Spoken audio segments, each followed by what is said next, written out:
My name's Sophie Robinson from the Great Interior Design Challenge, and I'm going to talk to you about how to add a punch of personality to your room scheme by displaying some of your personal collections. Now, there's one thing to avoid at all costs, and that's a house that looks like it's just been ripped from the pages of a catalogue. You want to make your house a home, and you can do this with a collection of objects that you've brought together that are individual to you, that tell a story. This could be something as simple as a collection of photos of the people who are most dear to you. What every room needs is a focal point, something that draws and interests the eye. Now, this is a great opportunity to put your collections to good use. So you've got a collection of family photos, for example. Gorgeous, but what I don't want to see is them just bobbed around the room, bits and bobs on the windowsill, some on the TV. It just looks really cluttered and makes your room look kind of niggly. What you want to do is group them all together. Either put your collection on one wall or even on one piece of furniture like the sideboard. And there are some tricks to getting this working nicely, and that is to pick a bit of a theme. So all black frames or gilt frames or even wooden frames. My inclination is not to go too matchy-matchy, so they could be different styles but within the same look. That way all your pictures will hang together really coherently.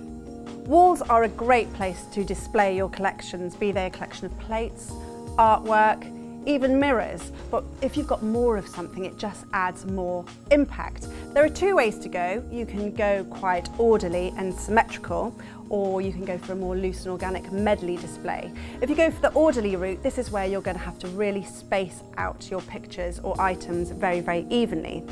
The overall effect is quite upmarket and quite stylish. I prefer something a bit more organic and free-flowing, a collection that looks like you can add to it over time. It looks like it's grown with you and you can mix in different shapes and sizes. Again, with this display, you need to think about a theme. So for example, if you're going for mirrors, they should be all gilt mirrors. If you're going for a selection of different prints, they should have a colour story or a theme that makes them hang together. If you go for completely disparate objects, it is just going to look a little bit bonkers. You can apply the same theory to your decorative objects. So again, rather than having them randomly dotted around the room, bring them together and group them in what we call a tablescape. I think it works really nicely if you have items of different sizes and heights, but again, think about a bit of a story, be it a colour story, say for example blue glass, or a theme like 60s pottery, something that makes the whole collection hang together.